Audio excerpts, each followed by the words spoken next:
എന്റെ മകളെ പട്ടിണിക്കിടാതെ നോക്കുന്ന ഒരുത്തരാവണം, അത്രേ ഉള്ളൂ. എന്താ പക്ഷേ ഇപ്പൊ പൊറുതി മംഗലശ്ശേരിയിലാണെന്ന് കേട്ടു.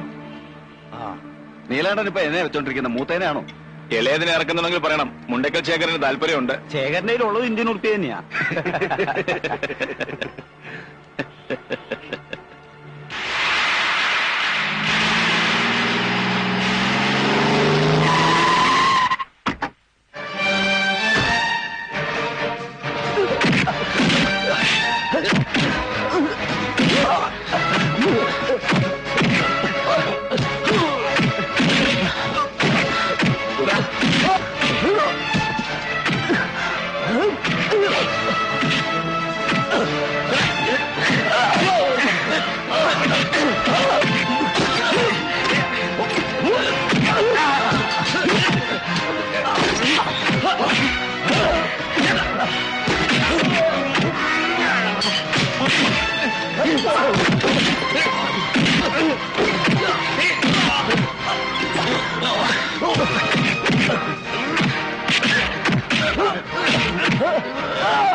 മനസ്സില്ലെങ്കിൽ പബ്ലിക് റോട്ടിൽ കിടന്ന് തല്ലുണ്ടാക്കിയിട്ട് ധിക്കാരം പറയുന്നു.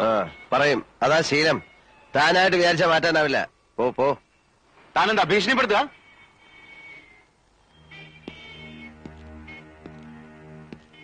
എന്റെ ഭീഷണി എന്ന് പറഞ്ഞ ചില ഊച്ചാളി രാഷ്ട്രീയക്കാരെ കൂട്ട് സ്ഥലം മാറ്റിക്കളയെന്നൊന്നാവില്ല. കൊന്നുകളയും ഞാൻ. മടിക്കില്ല കേട്ടോ. പുതിയ ആളായതുകൊണ്ടാ. ഇവിടെ ചോദിച്ചാ മതി. വാടാ. ശേഖരന്റെ എച്ചിൽ നിൽക്കുന്ന ആരെങ്കിലും ഉണ്ടെങ്കിൽ പോയി പറ. മുമ്പ് എനിക്കൊരു കയ്യബദ്ധം പറ്റിയതാ. ഇനിയും വേഷം കിട്ടെടുത്താ അറിഞ്ഞോണ്ട് ഞാൻ അബദ്ധം ചെയ്യും.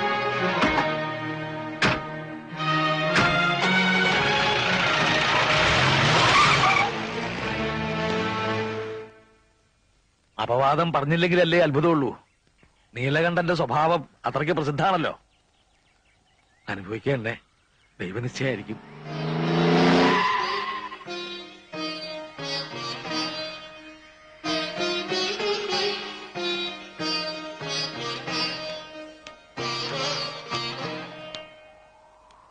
മാഷ് വിഷമിക്കരുത്. ഇനി ഒരുത്തനും ഏഴിലക്കരയിൽ വാ തുറക്കില്ല.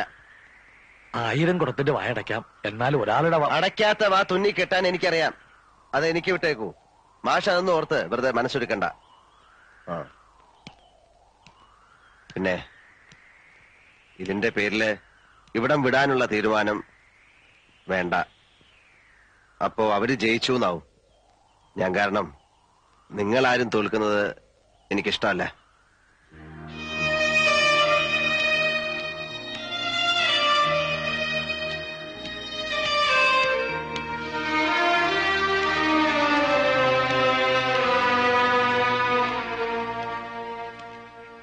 എഴുത്തച്ഛനെ അമ്മ അയച്ചതാ.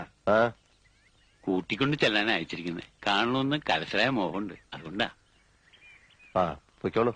വരില്ലാന്നറിഞ്ഞ മനോവിഷമം ഉണ്ടാവും. മനോവിഷമം ഉണ്ടാവണ്ട. വരണുണ്ട്. നടന്നോളൂ. ഞാൻ പുറകെ എത്തി. എന്റെ ശിവനെ, ഇതെന്ത് പറ്റി? ഒന്ന് കാണാന്ന് കരുതാൻ. കാണാൻ മാത്രല്ലടോ, കൂട്ടിക്കൊണ്ടുവരാൻ കൂടാ പോണ. എന്താ ഞാൻ ഈ കേക്കണേ? അമ്മ വേണം. അമ്മ ഇവിടെ ഉണ്ടെങ്കിൽ പത്തായപ്പുരെ താമസിക്കുന്ന പെൺകുട്ടികളെ പൂശാൻ കൊണ്ട് പാർപ്പിച്ചിരിക്കുകയാണെന്ന് ഒരുത്തനും പറയില്ലല്ലോ.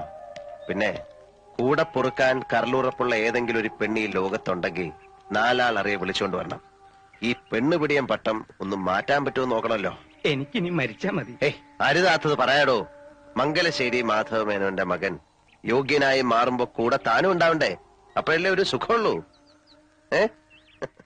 ആ നിഷേധിനെ പടി കയറ്റരുത്. എനിക്ക് അതേ പറയാനുള്ളൂ. ഏട്ടൻ എന്താ ഒന്നും മിണ്ടാത്തെ? അവളുടെ ഒരു ആഗ്രഹമാണ്. അതിനെതിരെ നിൽക്കാൻ തോന്നില്ല. മോനെ അവളൊന്ന്. മോൻ എങ്ങനെ പറഞ്ഞു ഓപ്പോളിന്റെ വയറ്റിലെ അസുരൻ?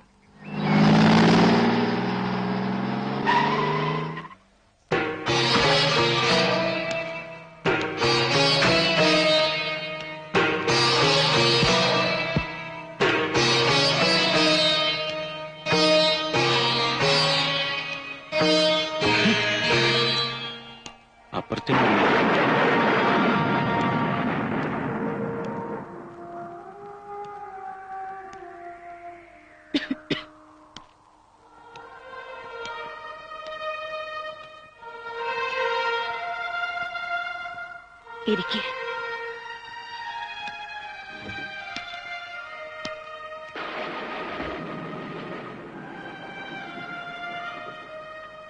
ബുദ്ധിമുട്ടായോ വിളിപ്പിച്ചത്? എന്താ അമ്മ ഇങ്ങനെ? അല്ല, ഒരുപാട് തിരക്കുള്ള ആളല്ലേ. സോമനസാലെ നീ വരില്ലെന്നറിയായിരുന്നു. അങ്ങനെ വരുന്നൊരു ദിവസവും കാത്തുകിടന്ന ചിലപ്പോ കണ്ണടയും മുമ്പ് കാണാൻ കഴിഞ്ഞില്ലെന്ന് വരും. അതാ ഞാൻ ആളെ വിട്ടത്. മരുന്നൊക്കെ? മരുന്നിനും മന്ത്രത്തിനും ഒക്കെ അമരത്വം തരാൻ കഴിയൂ. ഇത്തിരി ദിവസം നീട്ടിക്കിട്ടും. ജീവിക്കണമെന്ന് മോഹമില്ലാത്തോണ്ട് ഞാനതൊക്കെ നിർത്തി. ഗുണദോഷിക്കല്ല, അതുകൊണ്ട് കാര്യമില്ലെന്നറിയാം. ഒരപേക്ഷയുണ്ട്, അത് കേൾക്കണം. നിന്റെ ഈ കുത്തഴിഞ്ഞ ജീവിതവും താന്തോന്നിത്തരവും കൊണ്ട് കളങ്കപ്പെടുന്നൊരു പേരുണ്ട്. മംഗലശ്ശേരി മാധവ മേനോൻ എന്നൊരു മനുഷ്യന്റെ. ജീവിച്ചിരുന്ന കാലം അത്രയും ആർക്കും ഒരു കുറ്റവും ആരോപിക്കാൻ കഴിയാത്ത, ആരുടെ മുന്നിലും തലകുനിക്കേണ്ടി വന്നിട്ടില്ലാത്ത ആ മനുഷ്യന്റെ പേര് നീ കാരണം ചീത്തയാകേണ്ടി വരുന്നത് എനിക്ക് സഹിക്കാനാവില്ല. മനഃപൂർവ്വം അച്ഛന്റെ പേര് ചീത്തയാക്കാൻ വേണ്ടി ഞാനൊന്നും ചെയ്യുന്നില്ല. മനഃപൂർവമോ അല്ലയോ, ആ മേൽവിലാസത്തിലല്ലേ നിന്നെ ആളുകൾ കാണുന്നത്. എനിക്കെന്താ ചെയ്യാൻ കഴിയുക? നിനക്ക് കഴിയണം സ്വയം മാറാൻ. അതല്ലെങ്കിൽ നീ സത്യം അറിയണം. അതിനാണ് ഞാൻ നിന്നെ വിളിപ്പിച്ചത്. സത്യം? അതെ, സത്യം. നീ അദ്ദേഹത്തിന്റെ മകനല്ല എന്നുള്ള സത്യം. എന്താണ് അമ്മ പറയുന്നത്? അമ്മ പറയുന്നത് ആരാണോ അതാണ് മക്കൾക്ക് അച്ഛൻ. നിന്റെ അച്ഛനല്ല അദ്ദേഹം. അമ്മേ, ഒച്ച വയ്ക്കണ്ട, ശാന്തനായി കേട്ടോളൂ.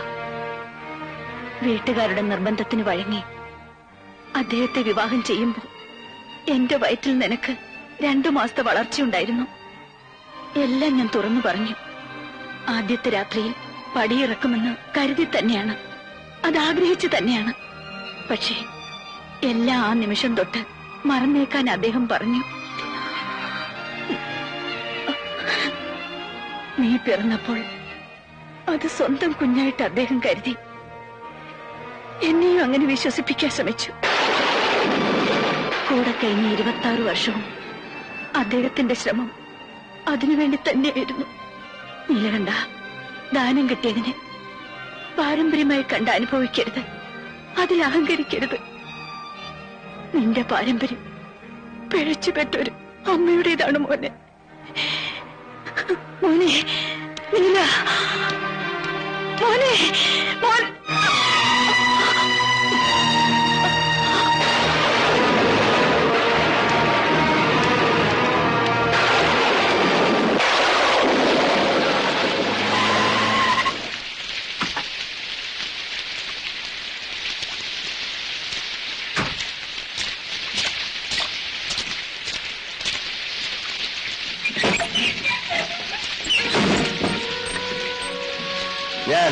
ഞാനൊരു പിഴപ്പ് പറ്റവനാണല്ലേ? തന്തയില്ലാത്തവൻ. കോവിലകത്തെ തമ്പുരാട്ടിക്കുട്ടിക്ക് വിവാഹത്തിന് മുമ്പ് പറ്റിയ നാണം കെട്ട തെറ്റ് ഭ്രൂണഹത്യ തീർക്കാമായിരുന്നില്ലേ? അല്ലെങ്കിൽ പിറന്ന് വീണപ്പോ കഴുത്ത് ഞെരിച്ച് കൊല്ലാമായിരുന്നില്ലേ? നദിയിൽ ഒഴുക്കുകയോ തീവണ്ടിപ്പാളത്തിൽ ഉപേക്ഷിക്കാമായിരുന്നില്ലേ? എന്തുകൊണ്ട് ചെയ്തില്ല? മഹാമനസ്കത, മനുഷ്യത്വം. ഭിക്ഷ കിട്ടിയതാണെന്നറിയാത്ത പൈതൃകത്തിന്റെ പേരിൽ അഹങ്കരിച്ച ഞാൻ വിഡ്ഢിയായി. ദാനം കൊടുത്ത് മാത്രം ശീലിച്ചവന് ഈ ജന്മം പോലും ഒരാളിന്റെ ദയായിരുന്നു എന്നറിയുമ്പോ ഇതെന്റെ മരണമാണ്. മംഗലശ്ശേരി നീലകണ്ഠന്റെ മരണം. ആവശ്യത്തിനും അനാവശ്യത്തിനും ഞാൻ എടുത്തു പറഞ്ഞൊരു പേര്, എന്റെ അച്ഛന്റെ പേര്, എന്റെ നാവിന്റെ തുമ്പിലിരുന്ന് പൊള്ളുകയാണ്. ആദ്യമായി ഞാൻ വെറുക്കുകയാണ്. എനിക്ക് എനിക്ക് എനിക്ക് വെറുപ്പാണ്.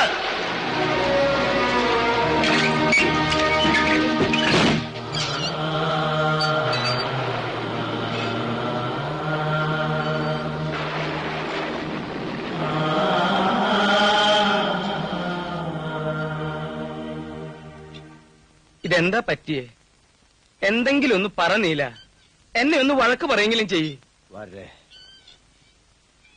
ആരാ അത്? ഓഹോ, അതാ അപ്പൊ നന്നായത്. എന്ത് പറ്റി നീല? താൻ ചോദിച്ചതിന് ഉത്തരം പറ. ആരാ അത്? ഇതെന്താ എന്റെ നീല? അച്ഛന്റെ പടം നോക്കിയിട്ട് ആരാണ് ചോദിച്ച? അച്ഛൻ. അമ്മ മക്കളോട് ആരെ ചൂണ്ടി അച്ഛനെന്ന് പറയുന്നോ അവരാണ് മക്കൾക്ക് അച്ഛൻ. അപ്പൊ ആരല്ലെന്ന് പറയുമ്പോ ആരാണെന്ന് പറയാൻ അമ്മയ്ക്ക് കഴിയണം. എനിക്കത് അറിയണം, അറിഞ്ഞേ പറ്റൂ. എന്താ നീല അത്? എന്താ പറയണേന്ന് ഓർമ്മയുണ്ടോ? അതെ വാര്യരെ, ഞാൻ പിഴച്ചു പറ്റാണ്. പുറം ലോകത്തിന്റെ മുന്നിൽ എന്റെ അമ്മയുടെ മാനം കാത്ത വലിയ മനുഷ്യനെ കണ്ടില്ലേ? പോവാ, പറഞ്ഞു നിർത്തിയിടത്ത് നിന്ന് ബാക്കി കൂടി കേൾക്കണം. അമ്മയുടെ വായിൽ നിന്നറിയണം ആരാണ്. ദിവ്യഗർഭം സമ്മാനിച്ച മഹാത്മാവ് ആരെന്നറിയണം. ജീവിച്ചിരിപ്പുണ്ടെങ്കിൽ ചെന്ന് കാണണം. അല്ല, മരിച്ചുപോയെങ്കിൽ തർപ്പണം നടത്തണം.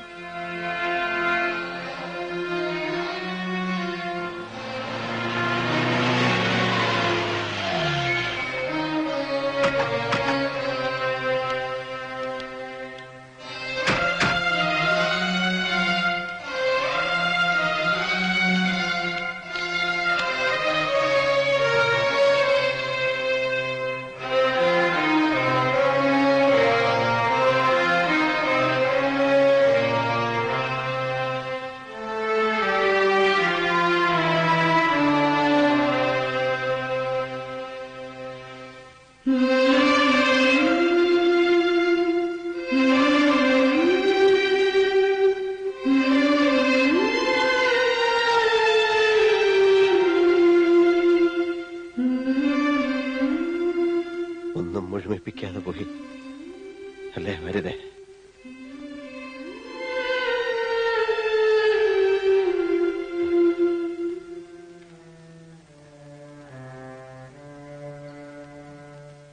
വെളുപ്പിന് ഒരു 4 മണി കൊണ്ട് അടുപ്പിച്ചായിരിക്കും വേദന വന്നത്. കടിച്ചമർത്തി കിടന്നു എന്നാ തോന്നുന്നത്. കയ്യെത്താവുന്നിടത്ത് വെച്ചിരുന്ന വേദനയുടെ ഗുളിക തൊട്ടിട്ടില്ല. മരിക്കാൻ തീരുമാനിച്ചതുപോലെ. അല്ല, നീലകണ്ഠൻ ഇങ്ങനെ നിന്നാലോ? പോയി കുളിച്ചിട്ട് വരിക. ചടങ്ങുകൾ തുടങ്ങാൻ നേരായി. പോന്നേരെ ഓപ്പോൾക്ക് കൊള്ളി വെക്കണ ഏട്ടന്റെ മകൻ ഹരീഷ്ണ, മനസ്സിലായോ? അല്ല തമ്പുരാ, മോനുള്ളപ്പോ പറയണ അങ്ങനെ മനസ്സിലാക്ക. അല്ല, ഈ കാര്യത്തിൽ വാശി പിടിക്കരുത്. ഒരു മകന്റെ അവകാശം ഇത്. മകനോ? ഞങ്ങൾ അങ്ങനെ കൂട്ടിയിട്ടില്ലെങ്കിലോ? വല്യമ്പരാൻ പറയണം, നീലാണ്ടനുള്ളപ്പോ മാറ്റി നിർത്തി കർമ്മം നടത്തണത്. തന്നെ ഇപ്പൊ ഉപദേശം തരാൻ ആരും ക്ഷണിച്ചിട്ടില്ല. മുടിക്കാൻ പറഞ്ഞ സന്തതിയെ കുറിച്ച് ഓർത്ത് നെഞ്ചു പൊട്ടിയാ ആ പാവം മരിച്ചത്. അവൻ കൊള്ളി വെച്ച് അശുദ്ധമാക്കിയ അതിന് പരലോകത്തും മോശം കിട്ടില്ല. വരേ വരൂ.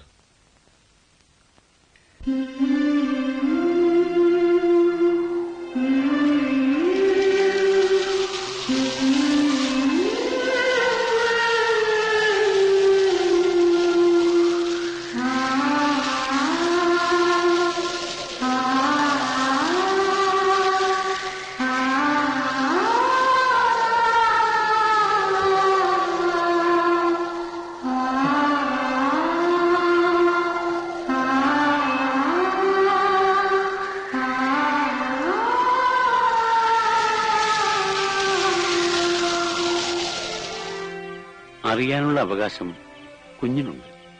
പക്ഷേ എന്റെ ധർമ്മം കൊല്ലങ്ങളായി കോലത്തെ ഉപ്പും ചോറും തിന്നണം. കണ്ടതും കേട്ടതും എല്ലാം ഉള്ളിൽ മൂടി വെക്കുക.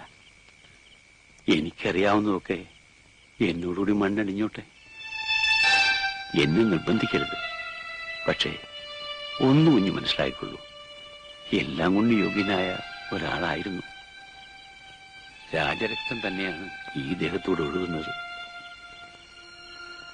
കാരണവന്മാരുടെ പിടിവാശിയും മത്സരവും അതുകൊണ്ട് നടക്കാതെ പോയി. ഇനിയിപ്പോ എഴുത്തച്ഛൻ എന്താ പറയേണ്ടത്? അദ്ദേഹം പോയിടത്തേക്ക് കുറെ വൈകി. ഇപ്പൊ അമ്മയും പോയി. പ്രാർത്ഥിക്കുക ആത്മശാന്തിക്ക് വേണ്ടി. ഒരിക്കലും വെറുക്കരുത്. ആകെ കണ്ടുകിട്ടിയ കുഞ്ഞായിട്ട് അമ്മ കണ്ടിരുന്നു എന്നുള്ള വിചാരം വേണ്ട. പുണ്യായിട്ട് തന്നെ കരുതിയിട്ടുള്ളൂ.